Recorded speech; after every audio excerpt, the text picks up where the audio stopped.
Hey guys, welcome back. It's me, your host, Ethna Dawalko, back at it again with another segment of Weledoy. I have two incredible guests joining me today via Zoom. Thank you so much for joining me. Well, hi everybody. My name is Rahel Haile, and I am one of the co-leads for HPN Health Professionals for Network for Tigray, mental health co-leads, and I am a mental health advocate with a background in psychology and industrial psychology, and just here to bring awareness to mental health, especially for our people of Tigray. So thank you, TMH, for having us. Super excited. And Gide, I guess I'll go ahead and pass it over to you. Thank you, Rahel. My name is Gide Maza. I'm out of Fresno, California. I'm a licensed therapist. I'm in my own private practice, so I do and think and feel everything therapy. I'm a part of the HPN Mental Health Wellness team as well. So appreciate y'all having us. I am so grateful to have you both on here. I think this conversation is definitely long overdue. We all know the taboo mental health is within our culture. Honestly, I think it's within the African continent culture in general. Mental health has just never been something focused on. So thank you for joining me. Before I dive into everything mental health with the both of you, though, I do want to just hear your experience within the past year and a half throughout this conflict and ongoing genocide. I want to know where both of you guys were when this war first erupted and your initial reaction to it. Gide, take it away, and I'll go after you. I was going to pass it on to you. A couple of different questions in there. So where was I? I'll start there. I was home. And oddly enough, I didn't get the news of the war, give or take, until almost 2 weeks after everything, ignited. And I think part of that was intentional, which I appreciate my mom, because I think I've said this before on a couple of other segments, but I'm a transplant of the original 80s, late 70s, 80s war. So I was at home, didn't hear for about almost 2 weeks. Definitely still have family there that within, the Tigrai region all the way down to Magala. So, our family is living it for real out there. And I think the other question was, and help me out, the other question What was your how do I initial feel? reaction? Yeah, so my initial reaction, if I'm being honest, was numb, frozen, because everything that's happening now, although it's different, it's not different. At least the emotions that come with it. You know what I mean? Me and my mom lived through it. My siblings also lived through it early on. So I think a level of I was frozen. And even still to this day, a little bit of frozen stuck, I would say. Which for me, I think is a good thing. It's a protective thing, I like to say, because I can't imagine immersing myself all day, every day, especially because we still have family in the region that, are living real life there. So I would say that. And I'd also say it just depends on the day, if I'm being honest with everybody. I think scattered is probably the best way I could put it. Everything from a level of anxiety, a level of worry that comes with that anxiety, and I know we'll talk about this, a level of survivor's guilt, and everything that comes with that. So, yeah. Thank you for that. And you, right? Okay. I remember I was in the mountains, actually. We were celebrating a friend's birthday, and it was the same time during the election. And we were ready for Donald Trump to be out of office and excited for Joe Biden to take office. And that was our primary focus. But I also remember, so every so often we'd go back home, we'd go to Tigray for the summer. And I really wanted one of my biggest things was wanting to celebrate Ashenda back home. And my mom was just like, I don't think it's a good idea for us to go this year. The elections are happening. So the last time I was back home was 2017. So I was really, bummed. But when the war broke out, I didn't, like they said, I didn't understand the depth of it until like a couple weeks later. You know, we were so focused on the election and like just getting Trump out of office and things like that. Right. But as far as how I'm feeling 16, 17 months later, numb. I definitely have felt every single emotion, from survivor's guilt to anxiety to depression.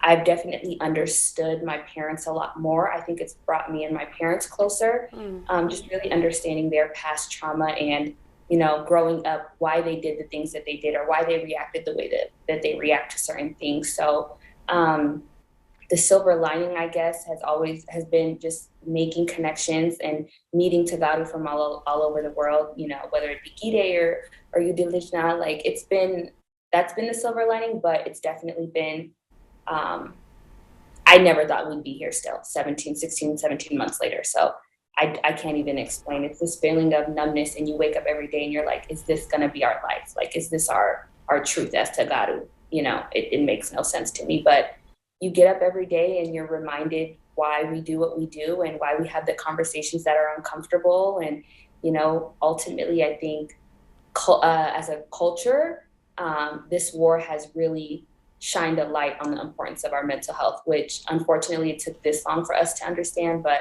I mean, better late than never. So I couldn't agree more. I think the silver lining is definitely the union that has come about from the past year and a half. It's beautiful to see. It's the resilience that comes from that is also beautiful to see. What started your advocacy journey? And Rahil, I'll start with you. What was that initial, like, I've had enough, or like the numbness went away and you wanted to use that to fuel your humanitarianism? When was that initial start? I would say I've always been a mental health advocate. I think when I was an undergrad, the first year I didn't kind of know what I wanted to get my degree in or what I wanted to go to school for. And surprisingly enough, my dad was like, "Oh, what about the field of psychology?" And I was like, sounds interesting. I'm not a math person, so yeah, let's go into the field of psychology. And ever since I was, actually dove into psychology and mental health, I've really been like a huge advocate on that. But as far as when it comes to the advocacy work and mental health awareness within our community, I would say it kicked in when the war started. And it was like, I think even like Gide had asked me, he was like, "And how do you rank in your family?" And I'm like, "I'm the oldest." So I've always had this pressure to set a good example and just always be resilient and, you know, be strong for the family. And, you know, and I think that kind of just maybe in a way prepared me for this experience, I guess. And so I think my love for Tigray, and not just my family, but just Tigray and Tagaru all over, is really the fight that keeps me going. And advocacy work, at the beginning, initially I struggled. I'm like, what is my role in this? What does advocacy for me look like in the community? I'm not somebody that's gonna go out and, like, you know, hold the microphone and scream at a protest, or, you know, I'm not really a big tweeter, but I know my heart and my soul are with mental health. And so what does that look like for the Tigray community? And it started small. I started advocating. I live here in Denver. So I would get with the community. We would do like mental health check-ins for the kids, and just check in with each other like that, and do like vision boards and, you know, what is our vision once Tigray is free? And then that just kind of expanded to online and, you know, doing mental health Mondays. And now it's like, we have the youth on board. How do we get the parents and the Abeti on board, and really just bridging that gap and just seeing how affected the elders were and the kids were, and just making sure that I provided a space. Even if I couldn't get to our people in Tigray, if I could just get to one person here in the diaspora, that's one person, that's enough, you know? So I would say that's probably how my advocacy work started and what really drives me. One person that could potentially have not had the outlet for therapy or any type of outside help. And for you, Gide, when did your advocacy within your community start on the mental health journey? That's such a long story, but I'll say this: it didn't start with me. It really started with my mom. and my dad literally leaving the country, getting to Sudan, and then coming to the States. And the reason why I say it started with them was because, let me back up and say this. My mom is the cook in the community, you know, and I think we all know that between the cooking and the bona, literally, that's our therapy. You know what I'm saying? So my house growing up, it was a house of 9, but there was always a room. And, you know, I tell the story about there was always a room for like people, which is interesting, like Tagaru and all across the spectrum. You know what I mean? If you needed a spot to stay and you were just coming from overseas, like you knew the home that you were going to be welcomed to in and try to figure out what's going on that side world was that house. So that mental health started with me then. And, you know, I grew up kind of like a hard head. Like, I'm like, yo, I love people, but I want my own room. My family should have my own, but it paid out in the long run. So it's always been in me, but it was lived out like through my parents. It was lived out here just in our home. So that's why I would say it started.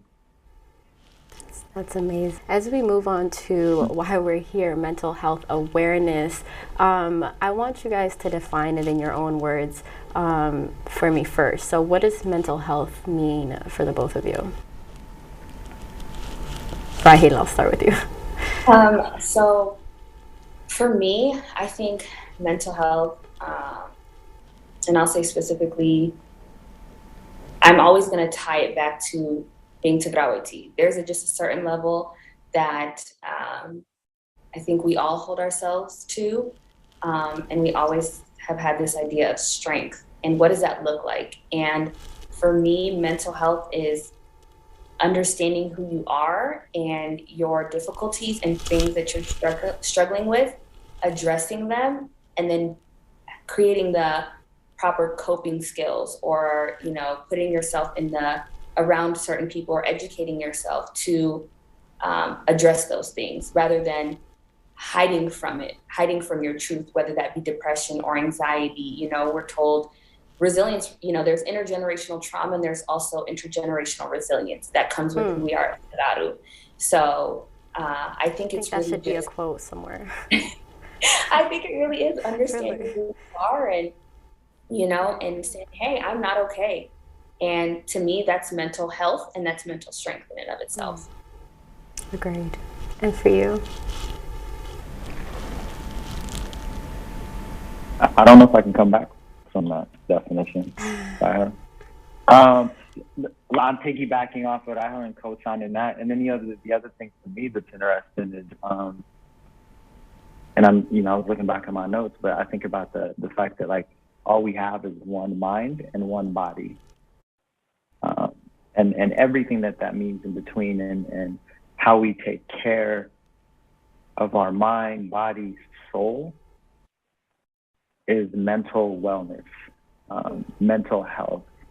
So I would define that mental wellness and health is that. But I would also say, and I know it's tricky, you know, because I think most people don't like pain, right? Like, we don't. We would rather feel good all the time.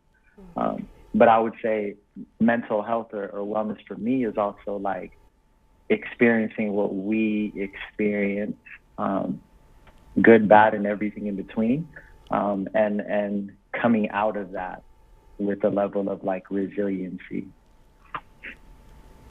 I think the most important part of what you said is that it's our mind, body, and soul are one. So if your mental is good, your body's good. If your body's good, your soul essentially is good too. So leading to my next question, why is mental health important? Why is the awareness of mental health important, and why, but more specifically, why it's important to be aware of your mental stability or instability in everyone's case? Yeah, I think it's important because we need to understand that things that we go through in life, like what we're experiencing now as Sagaru, it's not okay, right? And it's okay to not be okay. You can be angry, you can be sad, you can be upset, and it's not the emotions that we feel, it's how do we react to these emotions? What are our responses to these emotions, right? The things that we're going through. Everybody's going to experience life. You know, there's sometimes the cards that you're dealt are just, it's unfair. I mean, we all know that. Look at what our people are experiencing back home. But it's important to not let your trauma define you, but it's also important that you understand that your trauma has, you know, shaped you to be the person that you are, if that makes sense. Absolutely. What is your, I've experienced this as a person, and I can easily use that as an excuse to lash out and be an angry or a bitter person, or I can use that to give me strength. I can acknowledge that, hey, yes, I went through this and I experienced this, but it made me a better person. And I think that's the why mental health is so important. And I think the biggest thing too is, like Gide said, is understanding that it's an entire approach. It's not just your physical, in the Tigray community especially, we're always talking about dieting and exercise and going for a walk and da. But we're only thinking that it's helping us in a physical sense. When we talk about coping skills, we include exercise, we include walking and things like that. But there's also a mental well-being that comes with it. You know, that's part of the coping skills. And so as a community, we definitely need to do better, whether that means us educating or people on the receiving end understanding that it ties in, it's all the same. So whatever for your physical health, your mental health is just as important. All those go hand in hand. And it's also okay to say, hey, I'm struggling today. Today was not a good day. I was feeling very anxious when I woke up, or, you know, I woke up and couldn't do anything physically. Like I was at work, but mentally my brain was not. We need to stop hiding from our feelings and hiding from our struggles. And understand that we as individuals, we as Tagaru, and we are as a community are important, and our mental health is just as important. That continues our resilience. I agree. Gide, why do you think mental health is so important? Our world and our worlds require a lot from us every day. And especially in moments of like crisis, you know what I'm saying, which is what's happening now to us as people. So I always bring it back to, I can't be available the way I would like to be available to my people if I can't center myself and check myself and be available. And that could be as quick as just saying, how am I doing, right? How am I thinking, how am I feeling? And then getting up and doing what I need to do and coming back. So the world requires a lot of us. And I mean, the last, 17, 18 months, how many of us have slowed down? So again, for me, it's, the world requires a lot, and it's pulling us every single day, and especially now, which is also interesting. And I want to add on to what Rahel was saying, you know, this whole like mind-body connection.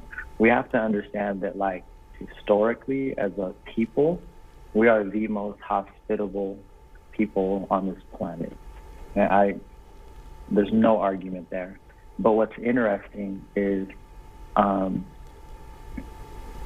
we forget that, like, we got to give back to ourselves. And how does not giving back to ourselves come out? For us as Tugaru, like, the physical is huge. The sleep, the stomach pains, the physical tiredness, all the signs of like depression and anxiety, like literally live in us. And they live in us like emotionally, but they come out physically. So I would add that piece too. So within the light of the current events, endless footage that we've seen throughout the year, horrific atrocities being committed. With all of those videos and footages that our community has been forced to see and endure, how hard has it been implementing what we just discussed, how the importance of mental health and the importance of making sure to take a step back and reassess where you are mentally, physically, emotionally? How hard has it been to install this in the Tagaru within your own community? Because as we mentioned in the beginning of the conversation, it is a taboo. Mental health advocacy, just the conversation in itself is a taboo. So how difficult has it been to help people understand that? It's been tough, I would say, because for me, specifically, you know, you want to encourage people to find a balance between staying informed about what's going on back home, but also understanding that these this footage that's coming out, you know, these reports that are coming out, they're very real. We've known as Tagaru how real they are, right? And this is even before we know the reality on the ground. But we want to know what's going on, and we see these images, and even now, you know, just you bringing that up, there's this overwhelming feeling of anxiousness for me because I can still see these images. You know, I wake up in the morning, the first thing I do is I get on Twitter. And I'm like, okay, let me do my tweets for the day. And it's just like, what news is coming out? And especially for my parents, when I tell you these last 17 months, I have not seen them so glued to their phone. It's crazy. It really, really is. And I get it. You know, they want to stay informed and they want to stay up to date and know what's going on. There's barely any information that comes out of Tigray. But when the information does come out, it's so heavy and it's so frustrating, right? It's like you want to be there for your people, but if there's a blockade, you literally cannot, right? It's not that we don't have the resources, those of us outside of Tigray in the diaspora. The resources are there. We just cannot get to our people. So that's another frustrating thing, right? And then back to what Gide said, there's this feeling of survivor's guilt. Like, you know, how... Could you define that for me, for the audience that might not know what survivor's guilt means? Yeah, so when it comes to survivor's guilt, and Gide, feel free to chime in, is just the feelingness of either surviving an event that you were a part of or being outside of an event that is happening. So for those of us either that are, you know, in Tigray, and maybe those that have been lucky to escape that are no longer there, or those of us that are in the diaspora, that, yeah, we haven't experienced it, you know, being there, but we still have this tendency to feel guilty, you know, if we don't tweet for the day, or we don't listen to the news, or we don't read these reports. It's like, we have to be informed because I have to know what my people are going through. I can't talk to them because of the communications blackout, you know. Big example now with Easter coming up, right? Easter is a celebration. It's who we are as Tagaru. How can I sit here and celebrate and cook a lavish meal and, you know, cut bedgear or whatever it may be when my people are back home starving and my people are suffering? So there's this sense of overwhelming guilt that although I may physically not be there, you almost feel like if they can't do it, why can I do it? So then you start beating yourself up about it, you know? But like I said, it's this really hard. And that's why I say we have to, as Tagaru, we have to give ourselves grace and we have to give each other grace. That to the point where it's like, hey, if I need to take a step back today, then I trust that Gide, being, you know, my fellow, you know, Tigray or, you know, community member, that he's going to be able to step in for me. Because on days where he needs to take a step back and from his advocacy work, then I can jump in. And in order to be great for Tigray, you know, tomorrow, I have to take up care of Rahel today, because this is going to be over soon, right? Or this is going to be over. And we don't know the reality of the ground. So I think it's so important that we take care of our mental health now, as outside or even inside of Tigray, because the amount of emotions that is going to be unloaded on us once it's open is going to be a lot to take in and a lot to digest. And so we have to do the mental preparation now and that starts with taking care of yourself. I think that's really important to allude to, is that this is a marathon. The fight, yes, is currently still going on, but once those borders are open and we're able to actually see the just evilness that's taken place on ground, the fight in itself there is going to be another marathon in itself. So handing that baton over is really important, and making sure to know when to do that is also really important. What do you think? What would you say the difficulty in advocating for mental health in your community has been for you, Gide? You know, I don't believe in difficulty. Like, I'm just being real. I believe in there are things that get in the way of our lives. So I wouldn't say necessarily difficulties. I would say like the things that have gotten in the way. And this is me speaking to people and our people specifically, is understanding. So, for example, survivor's guilt, we're supposed to feel that. No matter where we are on this planet as to God, we're supposed to. That there's a level of like healthy survivor's guilt that pushes us to stand up and support as we can, not as we wish or shoulda, woulda, coulda, but as we can, our folks. So I would say, like, once I start bursting that bubble, that like, hey, listen, like, it's okay for you to hurt.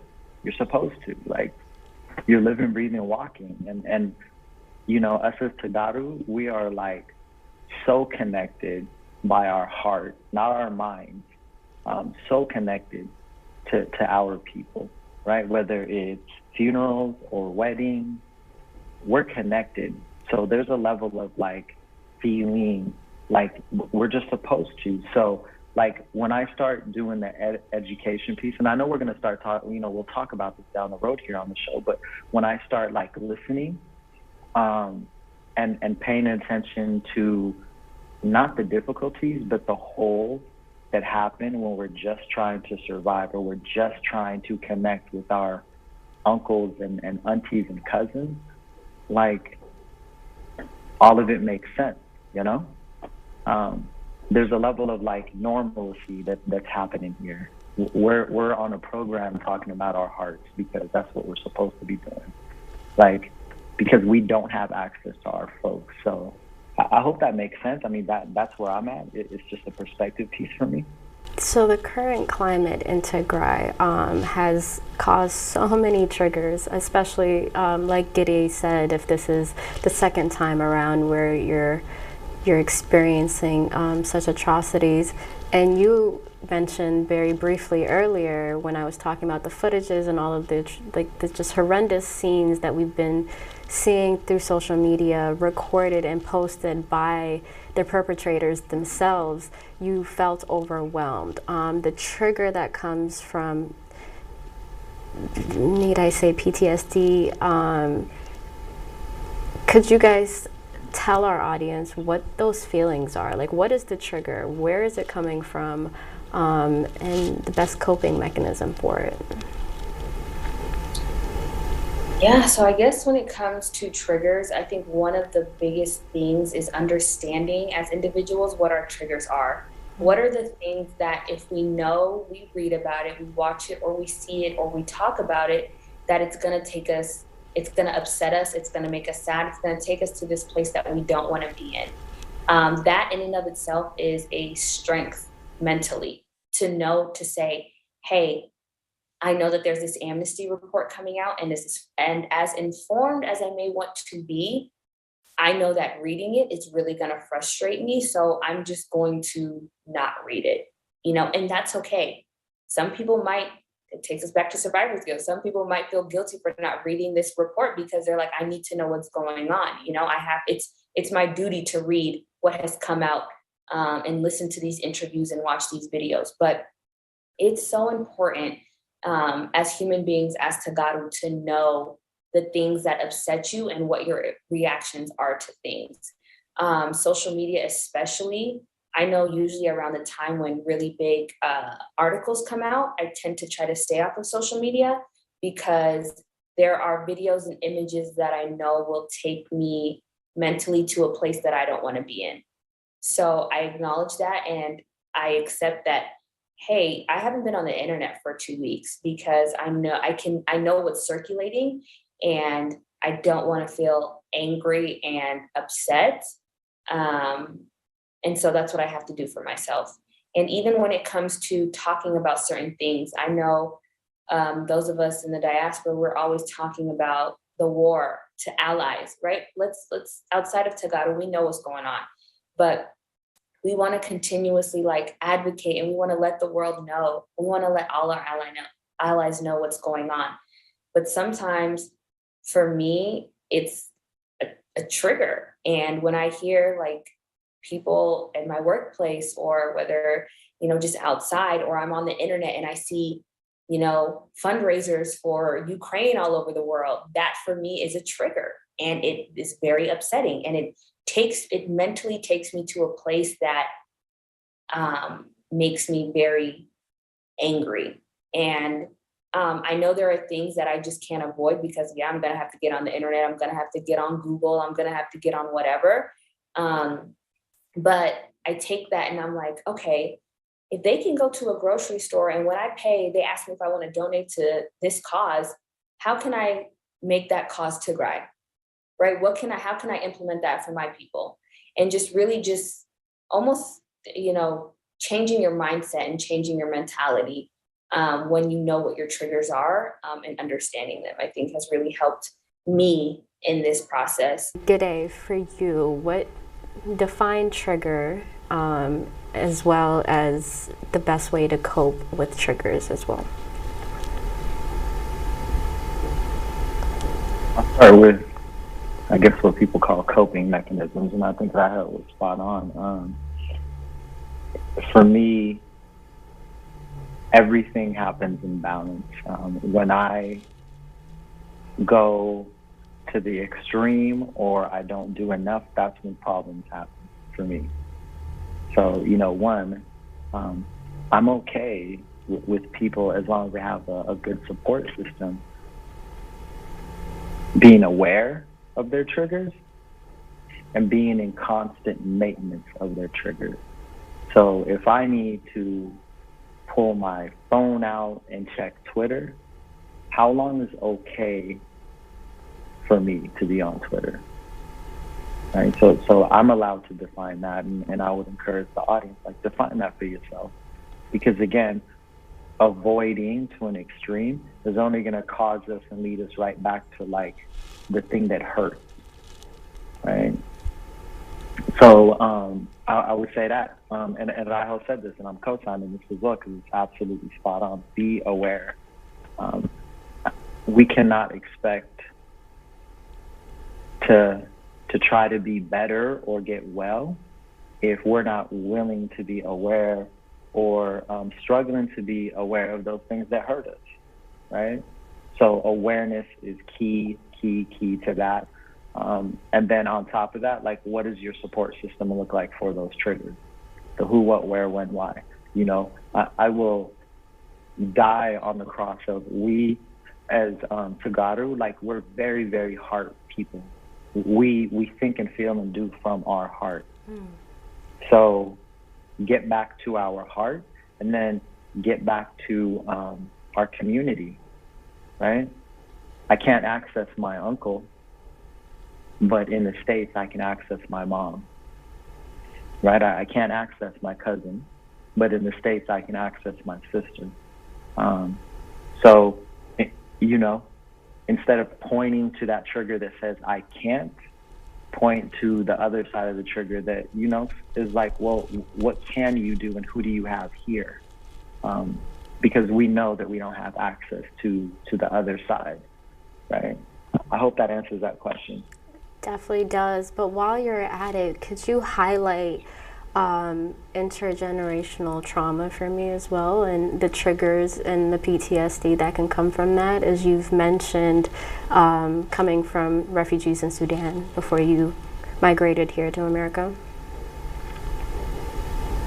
The only example that I can give is, to this day, I still remember the smell of just of people like who were struggling just to survive. I remember that, like, to this day, like even at 2 years old. That's the example that I would give. That's a PTSD example, right? Smell, sight, physical sensations, you know what I'm saying? Like our body feeling off. I don't, and this is very interesting because I'm okay being personal about it. You know, I don't have very like specific vivid memories, and the only memories that I have are like positive memories, and that was my like PTSD brain saying that you're too young and there's too much going on, so I'm just gonna make sure that you survive, right? Mm-hmm. I have a different definition of intergenerational trauma just because of my perspective. You know what I mean? Like for me, it's like the feelings and the experiences that live in our bodies and in our minds that get passed on. And by the way, we know from research, and I know we have a lot of doctors like on our team, we know that the research is showing us that whatever we don't take care of physically, mentally, emotionally, and socially gets passed down to the DNA, right? Mm-hmm. So depression, it's a DNA genetic thing. It's a brain chemical thing that gets passed on and on and on. So think about generational trauma just in that way. It's this thing that happens to us from our head all the way down to our toes, and it gets passed on until we decide that, hey, listen, like I'm aware and I'm gonna work on breaking that thing or bringing it to light. And what does cutting that cord look like? That's a big question. I don't believe in cutting the cord because we're human, right? And if kind of what I hear from people that I see day in, day out, when we cut that cord, we're cutting an experience that actually can benefit us all the way around. So for me, it's not cutting that cord, it's being aware of that cord and being aware that you're allowed to know and notice where the cord is, how it's moving, what it's signaling to you, that it's needing from you, and then creating that circle, right, to take care of that for you. I love that. So we just touched upon our triggers and how to cope with them, and you'll see it pop up on your screen, guys. Just a list of tools and ways to make sure that you're, actively and continuously are aware of your mentality and how to make sure you sustain a healthy mental. As we move on to our next topic per se, we've been living in this fight for a while, what feels like never ending and forever, honestly. For folks that have been day in and day out fighting and advocating first and foremost, but even just for people that are idle on the side and overwhelmed, what is your best advice to kind of find normalcy in their day-to-day living amongst this crisis? I can honestly say that we are never going to go back to who we were prior to this war. And that's okay. That's something that we need to accept. But what does that look like for us, right? I think none of us signed up to be advocates. None of us signed up to be protesting day in and day out and to be on Twitter and these social media gurus and just, things like that. We didn't, but we knew that we had to do what we had to do in order to be there for our people in whatever capacity that looks like. And I think it's very important to say, people will say we're being a voice for the voiceless. Our people are not voiceless. They have voices. They have just been silenced, right? And what are we doing now? What actions are we taking in order to prepare ourselves for the day that Tigray is free?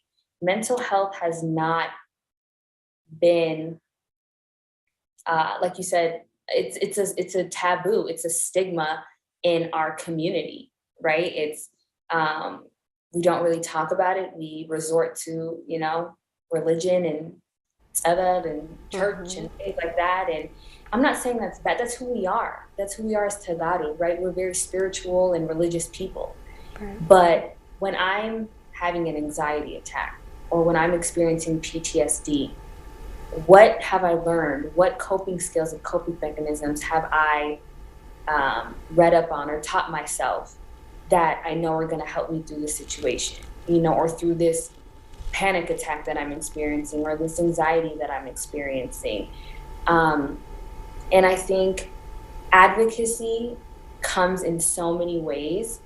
And it's just important. The one thing that I found very helpful is really just finding what my passion is and expanding on that, right? I think I, myself and Gita included, we've been fortunate enough to be in this world of mental health that's not really big in our community. I mean, we can go back in Tigray, we can probably even count on one hand how many therapists or psychiatrists or psychologists there are in Tigray, It's not much, which goes to show mental health wasn't something that was really put in the forefront and was advocated for. So if that's what we were put on this earth to do for our people, then that's what we're going to do by any means necessary, whether that's having conversations, whether that's putting up posts or just sharing the resources that we've had. Because the way that I look at it is America's good. America doesn't need me and my resources. They'll be fine without me, right? What am I going to do? What is Rahel's role in the future of Tigray? And what does that advocacy look like for me now? And so, like I said before, if this segment just reaches one person and is just a reminder or, just lets them know, hey, I need to take care of my mental health and what does that look like for me, then that's a blessing in and of itself. And I will forever be grateful for that. But I think we also have to understand that what we're going through is tough. There are going to be good days and there are going to be bad days. We're not always going to be on this high level of advocacy and I'm ready to go tweet and I'm ready to go to a protest. It's going to be a lot. But that's why I go back to saying we have to give ourselves grace and understanding, and we have to be there for each other. That's the biggest thing. Like, understand that if your friend or your cousin or your mom says, hey, I'm not okay today, that's okay. Like, let them take that moment, even for yourself, take that moment to take a step back so that you can be great tomorrow, I think is the biggest takeaway. And like I said, give yourself grace, being gentle, staying informed, knowing your triggers, understanding your parents, understanding the abeti and why they react the way that they do and what this means for them. They've suppressed so much for so many years that it's now being brought up to the forefront again. They weren't able to have conversations like this, right? Some of them were forced to come to a different country with kids, learn a new language, find a job, make a home for themselves. They didn't think that their kids were going to be going through this again. But now, what does that mean for us? What is our role in this advocacy work? And let's ensure that, we have these conversations now so that we know what type of conversations to have with our children in the future. Amazing. Thank you. And good day for you. I think everything that Rahel said, she just summed it up. However, I would say this. We're people where part of our wellness is education, right? It doesn't matter what part of the country we're in or what part of the globe we're in. Education becomes this thing that is 100% part of our wellness. So I would say, the stigmas and the taboos, we have to be okay talking about that stuff. I think Rahel said it a while ago, right? Like it's okay to be uncomfortable. Uncomfortable is a signal. Right? And I always tell folks that I talk to, pay attention to what your mind and body is signaling you. So, conversations around what is happening and happening to us. What are the signs to look for on a basic level, right? Like, what does it look like on a foundational level to be depressed, to be anxious, to struggle with sleep? right? Like defining that. And then the next layer to that is redefining what that looks like for us as a people. So conversation is important. Again, because part of our wellness is, you know, we're folks of education. That helps us understand the world that we're around. So I would say that. I would also say, like, you know, nothing new under the sun. We do need to, like, turn back around to our, like, cultural coping mechanisms, you know? Our food, which is one of the things that's been taken away from us, right now. Our music, which has been taken away from us right now. You know what I mean? Our church or churches, that's been taken away from us now. Like, that's very intentional. We need to understand that, and we need to get back to those basics as well, you know, because again, those are part of our, like, familiar wellness strategies. And I think the other thing too is, and it goes with understanding, and I haven't talked about this, you know what I mean? Like, there's multiple layers of generations that are struggling right now. It's just not me. It's just not my mom. It's 3, 4, 5 generations, and being able to circle and sit with each other and listen before we decide what the solution is automatically. You know, one of the things that I love about us as people is that because of what we go through and we have gone through is we are like crisis management. Right. We're triage at its best. We do that. You know what I'm saying? And we're also very, very, like, well versed at being solution focused. I don't worry about that. You know what I'm saying? What I tell our folks is, hey, I know and I trust you. That when things get really, really hard, you're going to be there. I know that. And I know what you're going to do is going to be beneficial. But let's stop there, because that's the end goal. And let's come back and just listen. Let's just circle up. You know what I'm saying? Like, go sit with your mom while she's having bona and just listen, whether she's on the phone, you know what I mean, or she's just wanting to talk. Like, listen first before you decide what the solution is. And again, you know, this isn't anything new that I'm speaking, because it's what we do already. You know what I mean? Like, these, 17 plus months, one of the fastest mobilizations of a core of, like, young people that came together, you know, with HPN was wild to me. Like, we get it. You know what I mean? So let's just step back and listen. Let's understand that the crisis is real and that we will take care of that. But let's step back and just, like, group up together again. Let's eat. Let's check in on each other.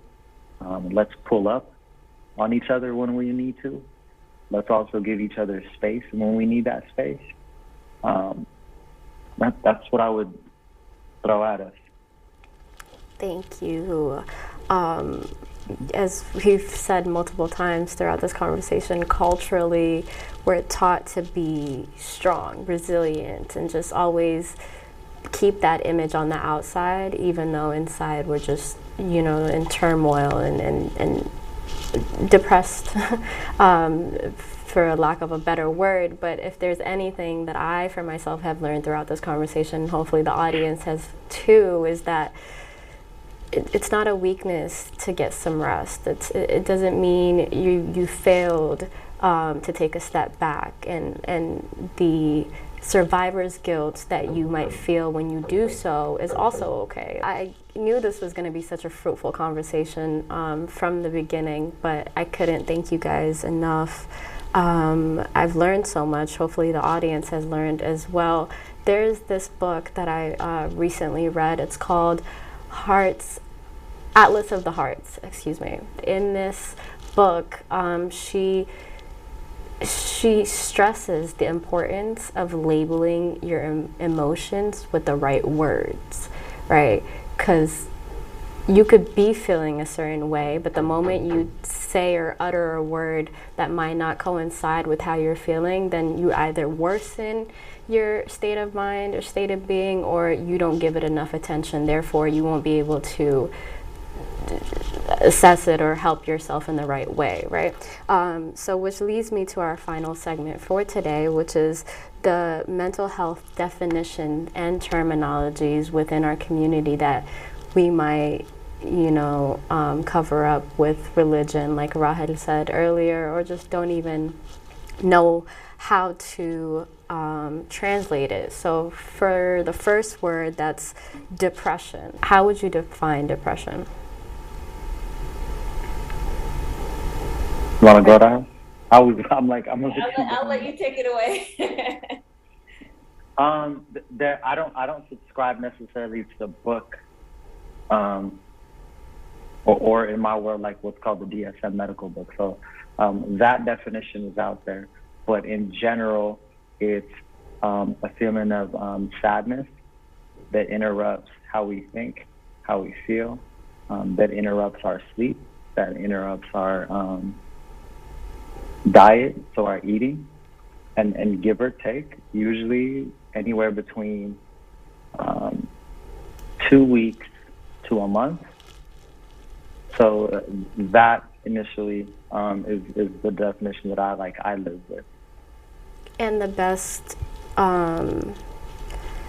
way to be self-aware that one might be depressed? Yeah, it starts with, you said this on kind of an interesting scale, which I liked, is one, recognize and reach out and educate yourself on what the word depression means.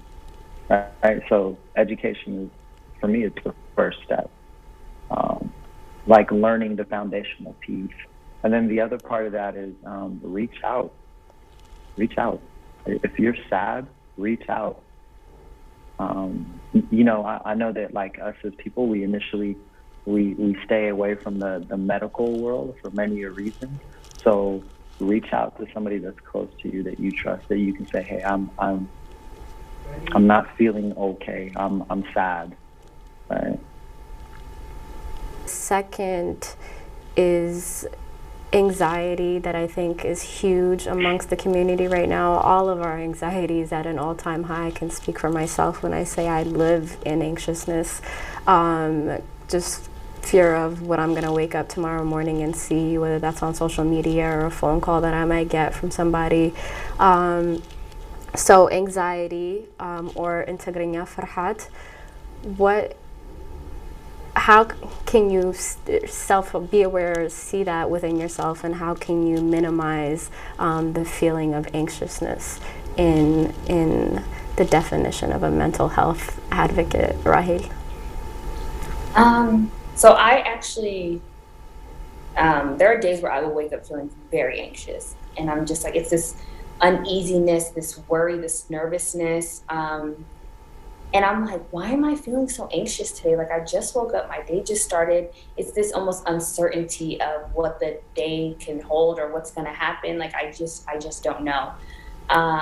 And I think the things that help me in those moments where I'm feeling very overwhelmed and very anxious are, hey, this is just a moment. Like, this is going to pass. I'm just feeling very anxious right now.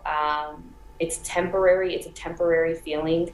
And just reassuring myself that, that this is temporary and that this is going to pass. And I think for me, I do have a high functioning anxiety. So I will literally fill my schedule up as if nothing is going on, right? You're still, you're not like a typical, maybe, when you're feeling anxious, maybe you're like not down and out, or you're not in the mood to do things. Whereas with high functioning anxiety, it's like, okay, let me make sure that my schedule is booked from Monday through Sunday, and I don't even have a break. So that way I'm like distracting myself, and I'm always keeping myself busy with something so that I don't have to sit there in my thoughts. Because sometimes being in your thoughts can be very scary, and you're forced to deal with emotions and feelings that you don't want to deal with. And that is something that I have openly talked about, and that I still to this day am working on, just kind of what that looks like for me and just trying to create that balance. It's not healthy. I was just going to ask, how detrimental do you think that is for the health of our mental, to have high functioning anxiety? It's not good because there's only for so long can you keep yourself busy. There's going to be a point in time where you will sit there and have nothing to do for the day or for an hour, and all the feelings that you tried to avoid for that day or for that hour are going to all hit you at once. And now you're in a worse position than you were if you would have handled those emotions as they came up in the day or in the week or in the month or whatever. I think for even this war, for a lot of people, when the war hit, it was like, boom, advocacy mode. What does that look like? Go, go, go, keep myself busy, planning protests, doing segments, or whatever the case is. Then when you finally have a moment to yourself, you have this overwhelming feeling of emotions. And you're just like, what is going on? Because we have not allowed ourselves to really sit there in our thoughts and in our feelings and understand and label those emotions. Instead, we've suppressed them. We've booked our schedule super full to avoid it. So it's very detrimental and it's not healthy. Gide, I don't know if you want to go ahead and add to that. Yeah, no, you know, as we're talking, I'm thinking about this too, like the mood disorders, you know, that's what we call them under the umbrella. So the depressions, the anxiety, some of PTSD. Which, by the way, that's like the most common things that happen to us as Tugadu people. Like that's what we experience quite a bit. I would say this, like we feel them emotionally, but they come out and they're expressed physically. So stomach aches, right? Sweaty hands, your heartbeat may be really fast, not fast enough. Your breathing will be either shallow, you know what I mean? So very like quick, like something is going to happen and you're worried about that, or it's very, very fast. So no, I would just add that like these things happen to us physically, and that's what we need to watch. Blood pressure, you know, like one of the most classic things I think that happens to us as people, especially our men.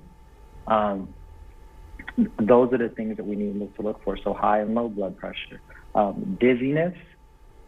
I know like quite a few of our people will talk about just not feeling like they're in their body, and then it comes out as just literally feeling dizzy. Blurry vision, chemically, like in the brain, like really, really fast thinking, or not feeling like you're thinking, almost feeling stuck. So I just wanted to add the physical pieces here that I hope, you know, that people could understand, but then also can access easily if they need help. Good day. You're a licensed marriage and family therapist, and within your field, what is one advice that you could give to our community as to why therapy is essential? Therapy is not only needed when you feel like you need help, but just therapy is essential throughout life, but most importantly now. I just go back to, you know, what I said earlier, and just what I continue to remind us is we can't be available to what's happening now or to this world that requires a lot from us, and that every day is asking a lot from us, if we can't stop and really slow ourselves down. We have to understand that like we're the center, regardless of where we're at in life, of what's happening around us. So it's no longer enough to just go and do without being able to say like, where am I at? Because I can't be effective for everything that I have to do, need to do, want to do, unless I'm present. You know what I'm saying? Like I'm available to myself. Yep. Thank you for that. And Rahel, you are on the board of, you're one of the board members for HBN. You're also co-leader of HBN for Tigray's mental health and wellness committee as well. Firstly, thank you for all you're doing, because it's a rare sector within our community. There's not too many doing what you're doing, so very much appreciative for that. But what's next for you guys? What's on your radar? How do you plan on implementing mental health within our community? Yeah, so first of all, HPN has been doing a lot of things behind the scenes. They recently built, alongside ECDC in Tenedba, a wellness center. And we created a psychoeducation support curriculum for adults and for children ages 6 to 18. And we finally have been able, after almost a year of working on this curriculum, been able to implement it in Sudan. So we currently have one group of adults and one group of children ages 6 to 12 who are using this psychosocial support curriculum at the Tenedba camp, which we are so grateful for. For the kids, specifically, it is a 9-week session, a 9-week program where, you know, they work on coping skills and just really understanding their feelings and their emotions. So we're really excited about that. And moving forward, our biggest thing is awareness. Is we want to bring an understanding to our community, to our people, that, you know, it's okay to talk about your mental health. You know, as a people, we love to talk, but we never seem to want to talk about our mental health. So it's, I definitely would say, I think we have gotten a lot better. I don't know if it's really been by choice, but I think this war has definitely forced us to have conversations about our mental health and our mental well-being. And so the next step is really just continuing to bring awareness and understanding that your mental health is just as important as your physical health. And in order to be great for Tigray tomorrow, the three of us here and the audience out there, you have to take care of yourself today in whatever capacity that looks like. And it's okay to say, hey, I need help, right? It's okay to reach out. That's what we're here for. It's not, we don't want you to look at it as a weakness. It's a strength to say, hey, I need help. And so that's some of the stuff that, you know, HPN has done. And I think that's some of the next step in terms of mental health is awareness. I mean, the title of this segment is mental health awareness. So exactly. We're going to continue to push for that.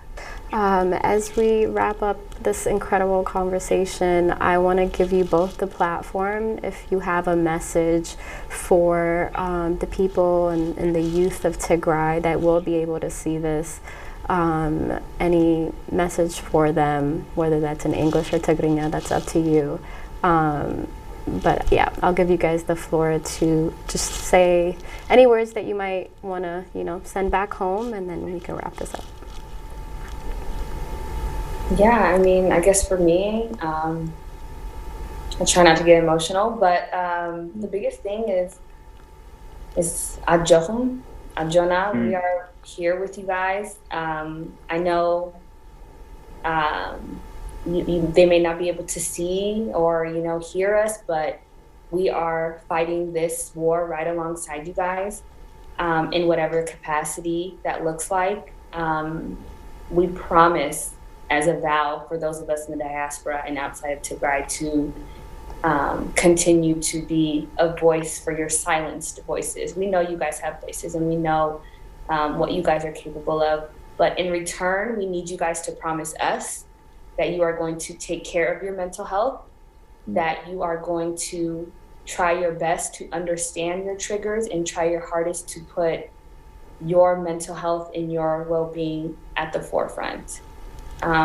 So yeah, Adjohum, we're here with you guys. Get it. Rahel, I can't like, I gotta go before you, man. My words of encouragement would be breathe. As long as this seems and feels, it is temporary what's happening to us.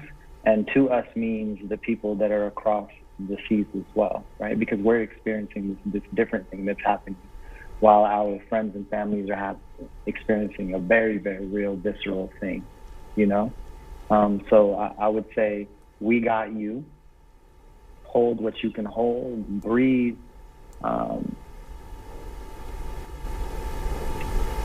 Yeah, I would just end it with that. Yeah. Thank you guys so much.